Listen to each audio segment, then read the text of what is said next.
El enfermero de mi abuela convenció a todos de que tenía demencia para poder casarse con ella y robarle todo, pero no sabía que yo seguía visitándola en secreto. Tenía 17 años cuando Rogelio convocó la junta familiar. Mis padres habían muerto en un accidente de auto 3 años antes, y yo había estado viviendo con mi abuela desde entonces. Ella era aguda, ingeniosa, siempre ayudándome con mis solicitudes para la universidad. Rogelio era su enfermero. Llevaba más o menos un año con nosotros, ayudándola con sus medicamentos y chequeos. Esa mañana me sentó con un abogado presente y anunció que a mi abuela le habían diagnosticado demencia de rápido avance. La habían trasladado a una residencia de cuidados de memoria por su seguridad. Luego soltó la verdadera bomba. Él y mi abuela se habían casado hacía 2 semanas. Ahora él era su tutor legal con pleno poder notarial. Cuando pedí verla de inmediato, Rogelio sonrió con esa sonrisa que no le llegaba a los ojos. «Démosle tiempo para que se adapte a su nuevo entorno», dijo. Añadió que solo podría visitarla con supervisión. Algo se sentía muy mal. En cuestión de días, Rogelio empezó a vender las cosas de la abuela. Su escritorio antiguo desapareció primero. Luego sus joyas, sus pinturas, costos de la residencia, decía con esa sonrisa vacía. Pero mi abuela era rica. Nunca había necesitado vender nada. Luego empezó a abrir mi correspondencia. Mis cartas de aceptación de la universidad aparecían en la barra de la cocina, ya abiertas. «Ahora yo controlo tu fondo para la universidad», mencionó durante la cena. «Discutiremos si la educación superior es realmente el camino correcto para ti». La forma en que dijo «discutiremos» hizo que se me revolviera el estómago. No podía aceptarlo. Durante el almuerzo, tomé el camión a la residencia y me escabullí pasando la recepción. La abuela estaba sentada junto a la ventana mirando al vacío, pero cuando me vio, algo brilló en sus ojos. «Trini», dijo, confundida al principio, y luego con más claridad. «Trini, mi amor, ¿qué día es hoy?» Durante 5 minutos volvió a ser ella misma, preguntando por la escuela, mis planes para la universidad, riéndose de un chiste que hice. Luego, la niebla volvió a envolverla. No tenía sentido, la demencia no funcionaba así. Por esa época, el hermano de Rogelio, Raúl, empezó a aparecer en la casa. Se recargaba en los marcos de las puertas mientras yo hacía la tarea, observándome. «Realmente estás creciendo, ¿verdad?», decía. «Te estás poniendo muy bien». La forma en que sus ojos me recorrían hacía que se me enchinara la piel. Volví la semana siguiente. La abuela me agarró la mano durante otro momento lúcido, sus dedos clavándose con una fuerza sorprendente. «Algo está mal conmigo, Trini. No me siento bien. Rogelio me da mis pastillas todos los días». Antes de que pudiera preguntar a qué se refería, apareció una enfermera y dijo que las horas de visita habían terminado. Esa noche, mientras iba por agua, oía a Rogelio hablando por teléfono en su estudio. Se estaba riendo. «Está funcionando perfectamente. Está perdiendo la cabeza más cada día. La vieja esa no durará mucho más». Me quedé helada en el pasillo, un hielo extendiéndose por mi pecho. Cuando la visité por tercera vez, Rogelio apareció de repente en la puerta mientras yo sostenía la mano de la abuela. Su rostro se ensombreció. Me sacó al pasillo de un jalón y le dijo al personal que me añadiera a la lista de personas restringidas. Esa noche en casa me acorraló en la cocina. Raúl estaba recargado contra la barra, bloqueando la salida. «Tu abuela está muy enferma», dijo Rogelio acercándose. Su mano se aferró a mi hombro con la fuerza suficiente para dejarme un moretón. «Estas visitas la están alterando. Necesitas aceptar la realidad y dejar de ser egoísta. ¿Me entiendes?». Asentí, pero entendía algo completamente diferente. A la mañana siguiente, llamé al antiguo médico de la abuela desde la biblioteca de la escuela. Me temblaba la voz mientras le explicaba todo. El diagnóstico repentino, el matrimonio, el comportamiento de Rogelio, los momentos de lucidez de la abuela. Hubo una larga pausa. Trini dijo amablemente. «Rogelio me llamó la semana pasada. Está muy preocupado por ti. Dice que estás teniendo problemas para aceptar la condición de tu abuela». Se me hizo un nudo en la garganta. «Eso no es. Entiendo que esto es difícil. La negación es una parte normal del duelo». Colgué y llamé a la hermana de la abuela, luego a su primo. Les rogué que la visitaran, que vieran por sí mismos. Ambos dijeron lo mismo. «Estás pasando por un momento difícil. Rogelio se está sacrificando tanto». 2 días después, Rogelio organizó otra junta familiar. Mi tía abuela y el primo de mi abuela estaban sentados en el sillón mirándome con lástima.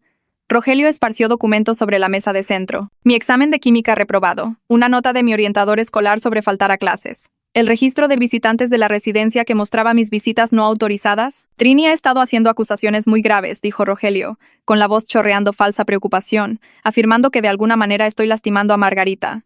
Su terapeuta dice que es una respuesta al duelo. «Sí», lo dijo mi tía abuela, buscando mi mano. «Sabemos que esto es difícil, pero necesitas aceptar lo que está pasando. Rogelio está haciendo todo lo que puede». «Está mintiendo», grité. «Ella no tiene demencia. Él está haciendo algo». Silencio.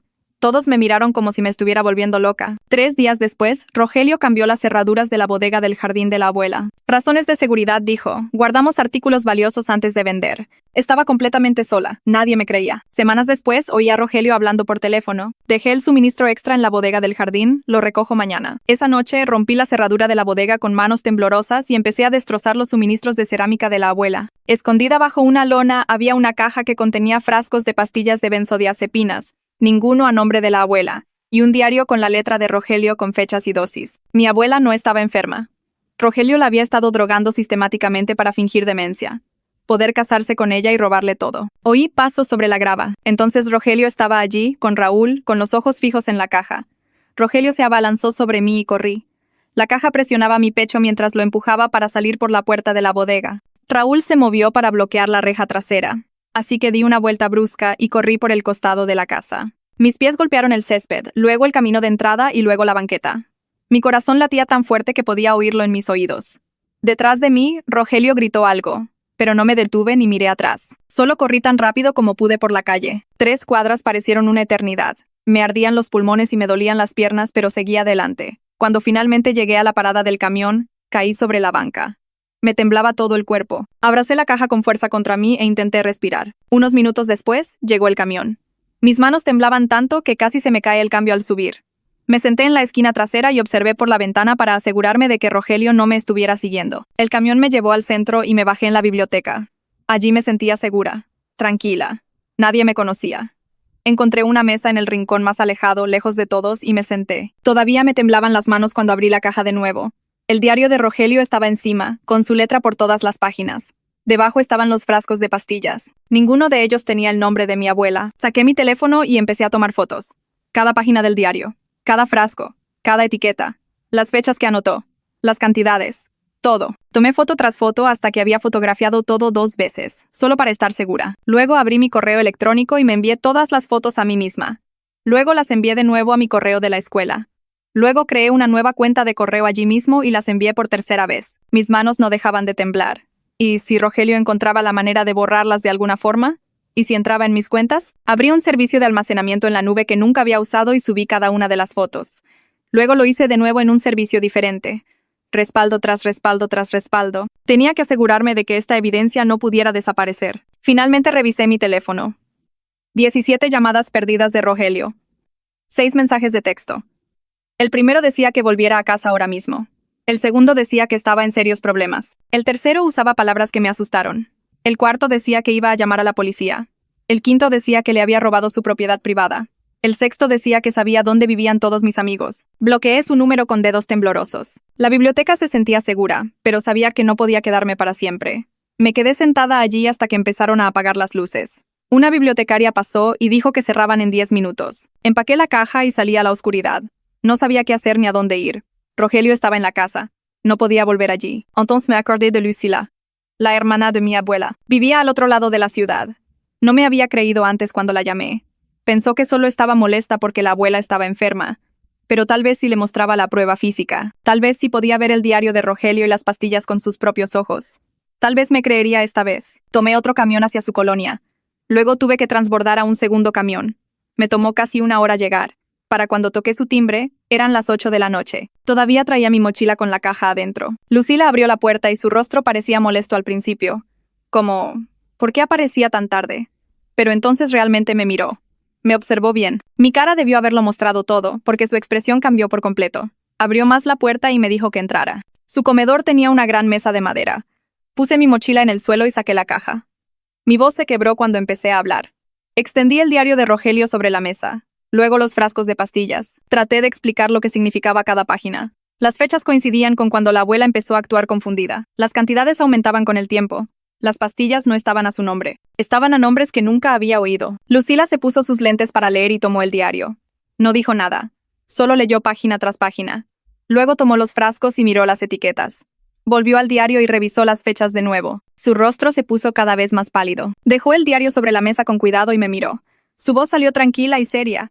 Dijo que iba a llamar a su amigo abogado. Ahora mismo, esa noche. Tomó su teléfono y caminó hacia la cocina. La oí hablar rápido y con urgencia. Volvió unos minutos después y dijo que el licenciado Cárdenas venía para acá de inmediato. El licenciado Cárdenas apareció en menos de 1 hora. Era mayor, con el cabello canoso y un buen traje, aunque fuera de noche.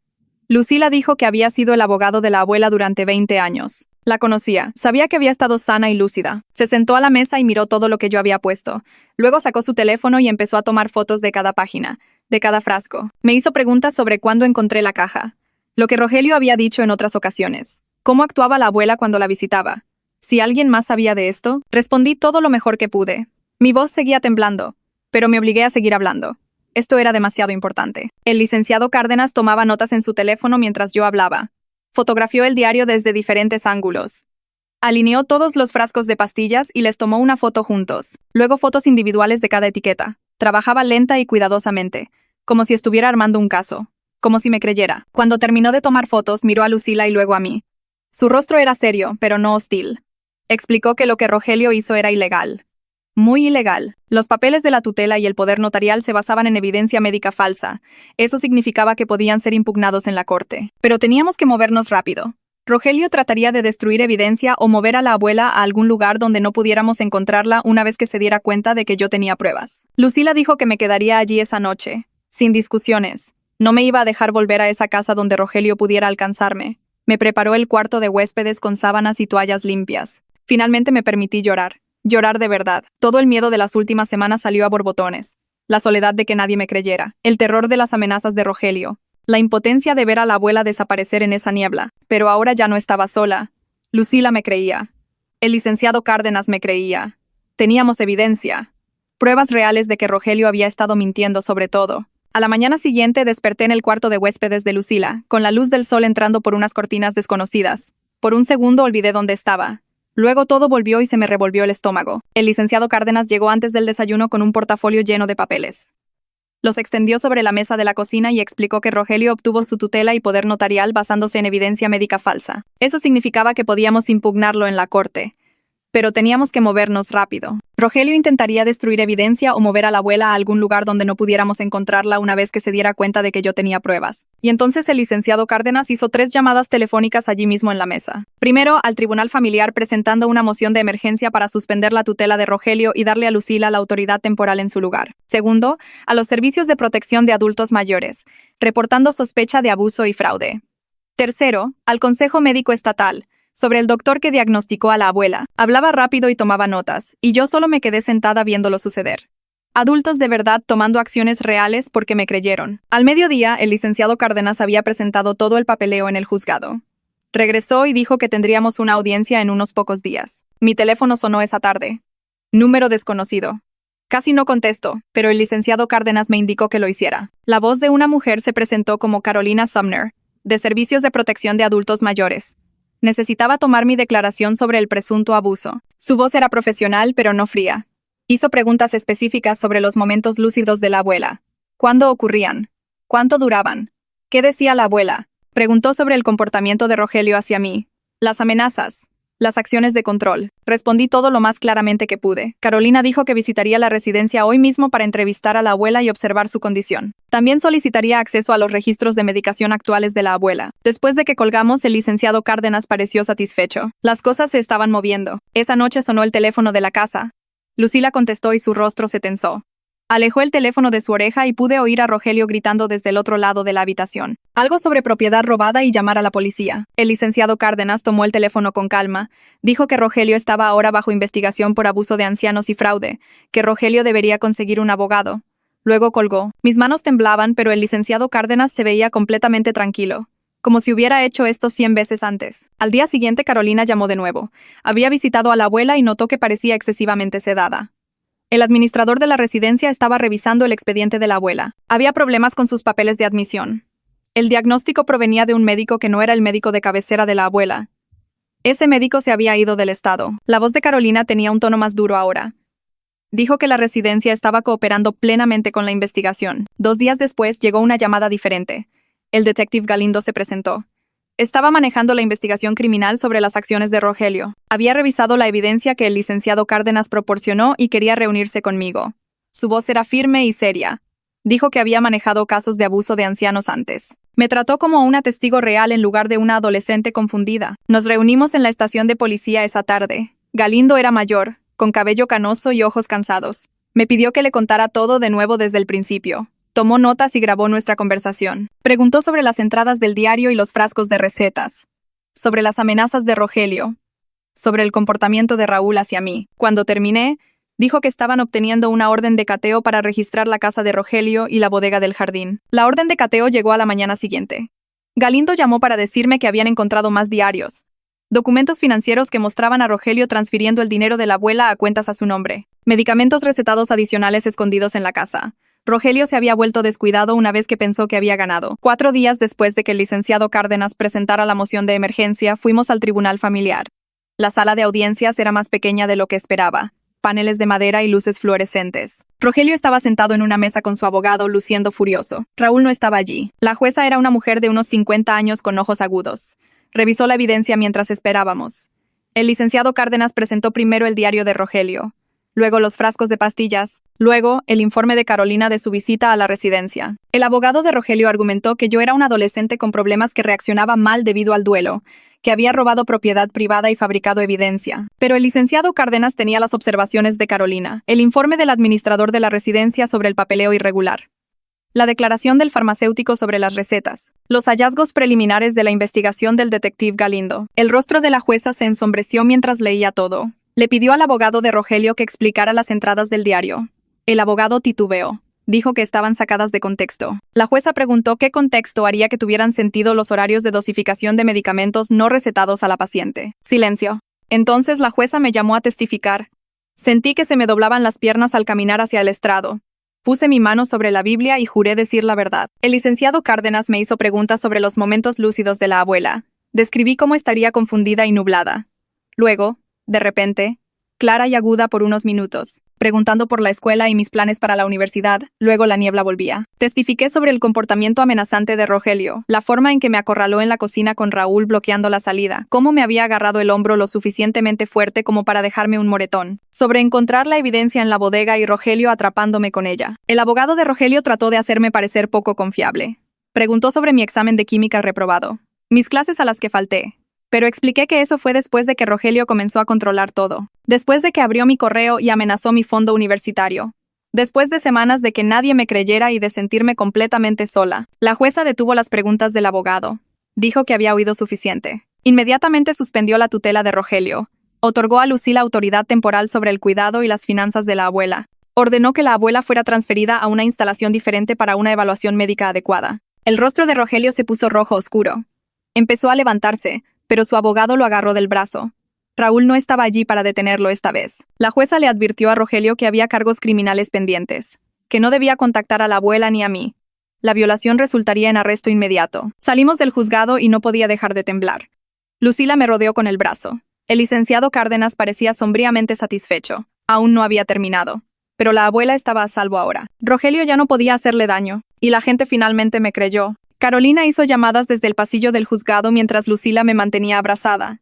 En 1 hora tenía aprobada la transferencia de Margarita y una instalación diferente lista al otro lado de la ciudad. El nuevo lugar se especializaba en evaluaciones médicas, no en cuidados de memoria a largo plazo. Carolina explicó que la doctora Bernal examinaría a Margarita allí, le haría las pruebas adecuadas y documentaría todo.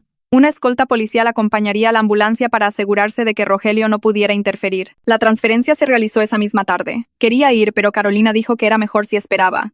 Dejar que el equipo médico hiciera su trabajo primero. Lucila me llevó de regreso a su casa y me senté en el sillá, sintiéndome inquieta e inútil.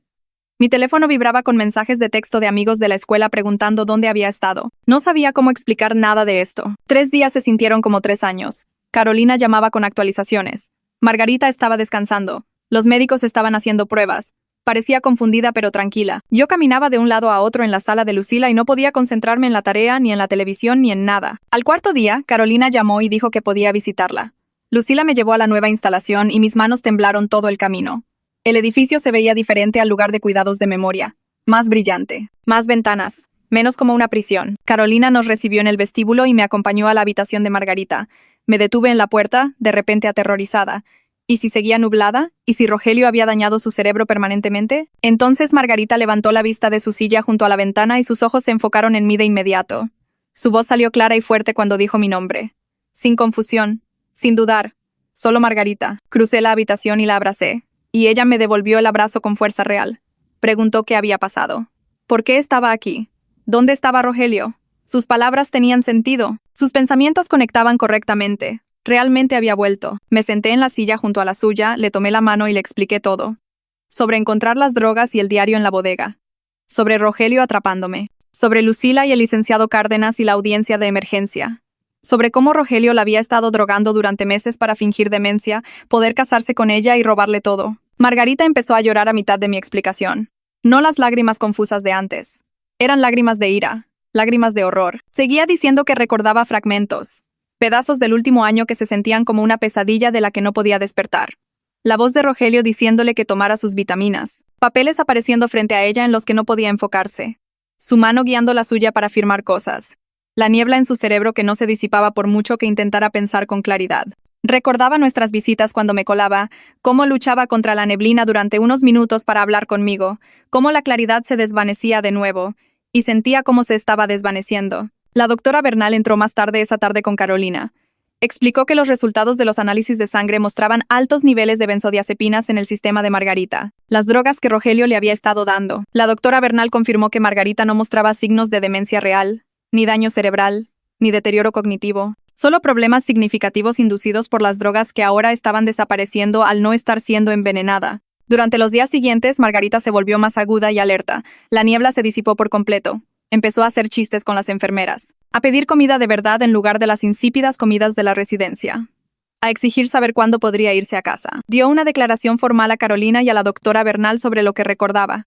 Rogelio dándole pastillas todos los días, diciéndole que eran vitaminas para su salud, cómo se sentía nublada y confundida una hora después de tomarlas, cómo él traía papeles para que los firmara cuando estaba en su peor momento de confusión, su voz siempre ahí, guiando su mano, diciéndole qué hacer. Recordaba haber firmado algo sobre un matrimonio, pero se sentía como ver la mano de otra persona moverse.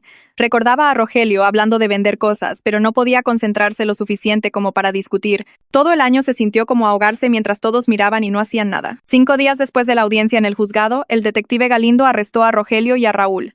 Los cargos incluían abuso de ancianos, fraude, falsificación y conspiración. La fianza de Rogelio se fijó alta porque la jueza lo consideraba un riesgo de fuga. Ya había demostrado que haría cualquier cosa por dinero. Raúl enfrentaba cargos de conspiración por ayudar a intimidarme y bloquear mi acceso a Margarita. Galindo dijo que podrían surgir más cargos a medida que investigaran más a fondo. Mientras tanto, el licenciado Cárdenas comenzó el arduo trabajo de rastrear lo que Rogelio había robado. Encontró transferencias bancarias moviendo el dinero de Margarita a cuentas que Rogelio controlaba, registros de joyas y obras de arte vendidas a comerciantes y coleccionistas. Algunos activos eran recuperables a través de seguros o acciones legales, pero Rogelio ya había gastado mucho, había apostado parte en juegos de azar, lo había usado para compras costosas que había escondido, compró un barco que había registrado bajo un nombre falso. Algunas de las cosas de Margarita se habían ido para siempre, vendidas a personas que las habían comprado legalmente y no se les podía obligar a devolverlas. El licenciado Cárdenas estimó que podríamos recuperar el 60% de lo que Rogelio se llevó. Quizás menos. La residencia de cuidados de memoria donde Rogelio había internado a Margarita también enfrentó serios cuestionamientos. El Consejo Estatal de Licencias citó a su administrador para explicar cómo habían aceptado a una paciente sin la documentación médica adecuada, cómo habían permitido que Rogelio restringiera el acceso de visitantes sin seguir los procedimientos estándar, cómo nunca habían cuestionado el diagnóstico ni solicitado registros de los médicos reales de Margarita. El administrador cooperó plenamente con los investigadores, entregando cada documento relacionado con la admisión y el cuidado de Margarita. Afirmó que Rogelio había proporcionado documentación que parecía legítima, que habían confiado en la palabra de un enfermero licenciado sobre la condición de su esposa, pero el Consejo Estatal no quedó satisfecho con esas respuestas. Lanzaron una investigación formal sobre las prácticas de admisión de la residencia. Carolina nos dijo que otras familias habían comenzado a presentar sus preocupaciones sobre sus familiares en esa misma residencia. Puede que Rogelio no haya sido la única persona que se aprovechó de la falta de supervisión. Margarita mejoraba cada día después de eso. La primera semana en la nueva instalación todavía parecía algo nublada a veces, confundida sobre dónde estaba o qué día era. Pero para la segunda semana el cambio era obvio. Empezó a hacer chistes con las enfermeras, preguntándoles por sus familias y recordando sus nombres. Se quejaba de la comida y exigía café de verdad en lugar de la agüita que servían. Cuando la visité el día 10, me miró con ojos completamente claros y me preguntó cómo me había ido en mi examen de química. Casi lloro porque sonaba exactamente como ella misma de nuevo, aguda e interesada en todo. Para la segunda semana se estaba frustrando por estar atrapada en la instalación. Seguía preguntándole a la doctora Bernal cuándo podría irse a casa, diciendo que se sentía bien y que ya no necesitaba ser monitoreada. Sin embargo, la doctora Bernal fue cuidadosa, queriendo asegurarse de que todas las drogas estuvieran completamente fuera del sistema de Margarita y que su función cognitiva se mantuviera estable. Hizo más pruebas y observó a Margarita cuidadosamente, buscando cualquier signo de recaída o efectos persistentes. Finalmente, después de 3 semanas de monitoreo, la doctora Bernal dio de alta a Margarita. Lucila y yo la recogimos un martes por la mañana. Margarita salió de esa instalación por su propio pie, cargando una pequeña bolsa con sus pertenencias, viéndose más fuerte de lo que la había visto en meses. Condujimos de regreso a su verdadera casa, aquella de la que Rogelio la había mantenido alejada. Cuando entramos al camino de entrada, Margarita se quedó sentada en el auto por un minuto, mirando su jardín. Luego salió y caminó directo hacia sus rosas, tocando los pétalos suavemente. Empezó a llorar, lágrimas silenciosas corriendo por su rostro. Lucila y yo nos mantuvimos a distancia y la dejamos tener ese momento. Margarita se volteó hacia nosotras y dijo que había tenido tanto miedo de no volver a ver su casa nunca más. La ayudamos a entrar y caminó por cada habitación, tocando sus muebles y mirando sus fotos en las paredes. Faltaban algunas cosas. Las piezas que Rogelio había vendido, pero quedaba lo suficiente como para que todavía se sintiera como su espacio. Esa primera noche en casa, Margarita parecía feliz y aliviada, pero alrededor de las 3 de la mañana la oí gritar. Corrí a su habitación y la encontré sentada en la cama, temblando y desorientada. Había tenido una pesadilla sobre Rogelio forzándola a tomar pastillas. Me senté con ella hasta que se calmó, preparando té y hablando de cosas normales hasta que salió el sol. Las pesadillas continuaron. Margarita se despertaba asustada, a veces sin saber si estaba realmente en casa o de vuelta en esa instalación. Durante el día se ponía paranoica con sus medicamentos, incluso con las vitaminas regulares que la doctora Bernal le recetó. Me preguntaba 3 o 4 veces si estaba segura de que eran las pastillas correctas si yo misma las había revisado. La doctora Bernal notó las dificultades de Margarita durante una visita de seguimiento. Refirió a Margarita a una terapeuta que trabajaba específicamente con casos de trauma y abuso de ancianos. Margarita no quería ir al principio, diciendo que debería poder manejar esto ella sola. Pero Lucila y yo la convencimos de que lo que Rogelio hizo no era algo que simplemente se supera por tu cuenta. Yo también estaba batallando, aunque traté de ocultarlo al principio. No podía dormir bien.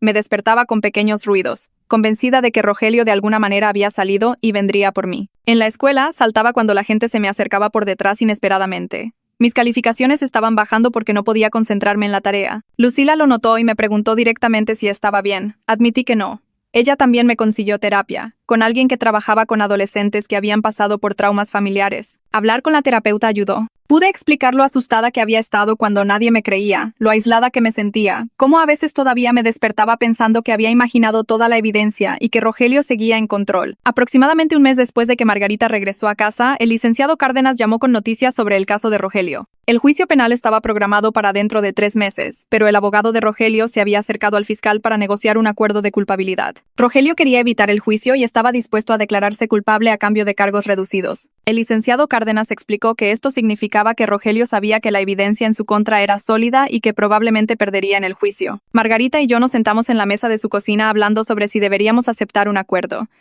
Se veía cansada, más vieja de lo que estaba antes de que todo esto comenzara. Dijo que estaba agotada y que quería que todo esto terminara.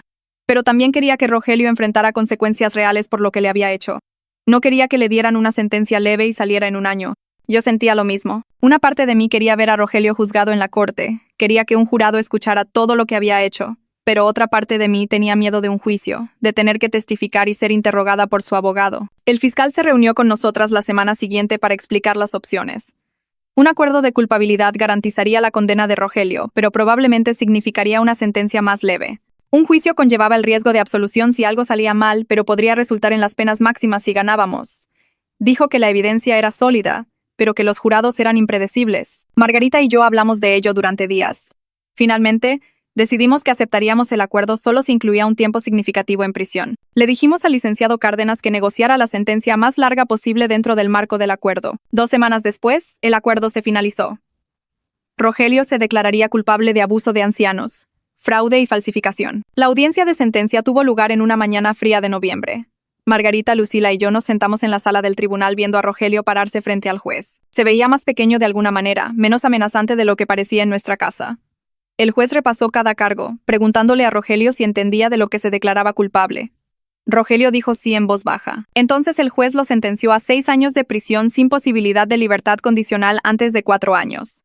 Raúl había tomado un acuerdo de culpabilidad por separado por cargos de conspiración. Le dieron 2 años. Sentí que algo se liberaba en mi pecho cuando escuché esas sentencias.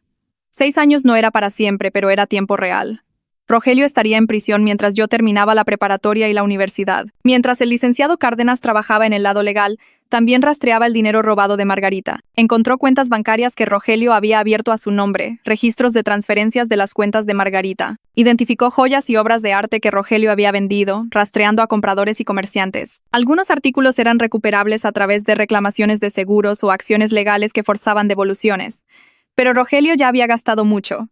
Había apostado algo en casinos. Había comprado cosas caras y las había escondido, incluyendo un barco registrado bajo un nombre falso. Algunas de las pertenencias de Margarita se habían ido para siempre, vendidas a personas que las habían comprado legalmente y no se les podía obligar a devolverlas. El licenciado Cárdenas estimó que recuperaríamos alrededor del 60% de lo que Rogelio había robado, tal vez menos una vez que se pagaran todos los honorarios legales. Margarita dijo que estaba bien con eso. Le quedaba suficiente dinero para vivir cómodamente y pagar mi universidad. El dinero importaba menos que recuperar su vida. Margarita y yo desarrollamos una nueva rutina en casa. Ambas estábamos sanando, pero era lento y no siempre constante. Algunos días eran buenos, donde podíamos reír y hablar de cosas normales. Otros días eran difíciles, cuando las pesadillas volvían o Margarita se ponía paranoica con sus pastillas de nuevo. Aprendimos a ser pacientes la una con la otra y con nosotras mismas. Margarita comenzó a ayudarme con mis solicitudes para la universidad de nuevo, tal como solía hacerlo antes de que Rogelio entrara en nuestras vidas. Nos sentábamos en la mesa de la cocina con mi laptop, trabajando en ensayos y formularios de ayuda financiera. Yo la ayudé a revisar la casa, haciendo listas de lo que Rogelio había vendido y lo que podía ser reemplazado.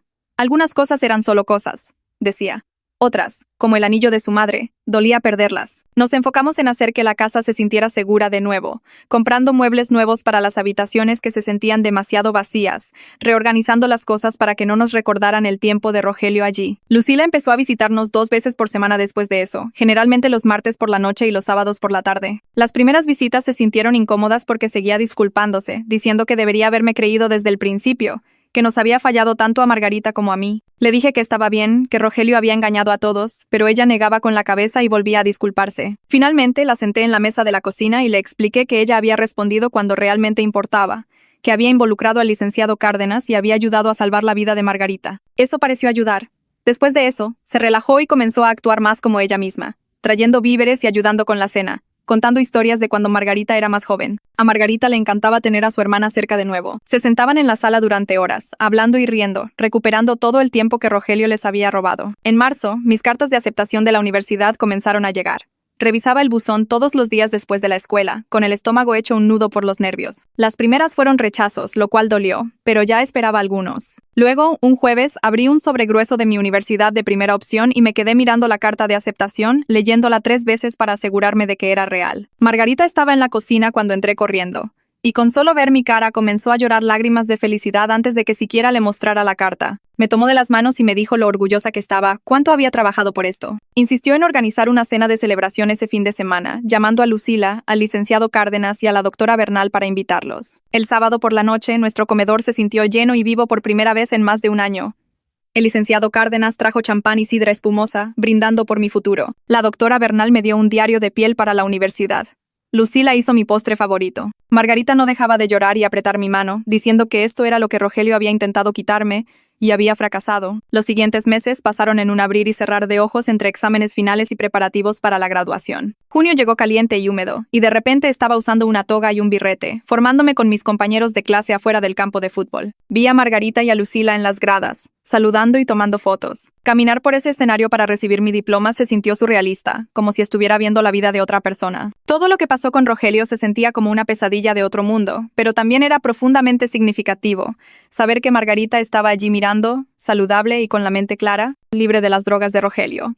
Después de la ceremonia me abrazó tan fuerte que apenas podía respirar, diciéndome que me amaba y que todo iba a ser maravilloso ahora. Alrededor de ese tiempo, Margarita comenzó a hablar sobre el fondo de becas. Se había estado reuniendo con el licenciado Cárdenas sobre qué hacer con parte del dinero recuperado, y quería crear algo bueno a partir de lo que Rogelio había hecho. Estableció un fondo para estudiantes que habían experimentado traumas familiares, jóvenes lidiando con pérdidas o abusos o situaciones como la nuestra. Dijo que si su sufrimiento podía ayudar a un solo joven a llegar a la universidad que de otro modo no podría, entonces algo bueno saldría del plan de Rogelio. Trabajó con el licenciado Cárdenas para establecer la estructura legal y eligió a los primeros beneficiarios ese verano. El verano mismo se convirtió en recuperar la casa.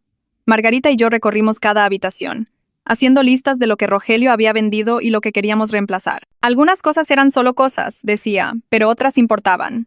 No podíamos recuperar el anillo de su madre o el escritorio antiguo, pero podíamos hacer que el espacio se sintiera seguro y nuestro de nuevo. Empezamos con mi habitación pintando las paredes de un azul claro que siempre había querido. Compramos un nuevo marco de cama y un escritorio. Arreglamos todo exactamente como me gustaba. Luego nos ocupamos de la sala de estar, reemplazando el sofá que Rogelio había vendido por uno que elegimos juntas. Compramos cortinas nuevas y tiramos el tapete que nos recordaba a él. Cada cambio hacía que la casa se sintiera más nuestra y menos como un lugar que Rogelio había contaminado. La doctora Bernal pasaba una vez al mes para checar a Margarita. Los exámenes físicos siempre salían normales, sin efectos duraderos de las drogas que Rogelio le había dado. La curación psicológica era más lenta. Margarita estaba trabajando con una terapeuta 2 veces por semana, procesando la traición y la violación de lo que Rogelio había hecho. Algunas sesiones la dejaban callada y retraída por el resto del día. Otras veces llegaba a casa llena de energía, diciendo que había tenido un gran avance.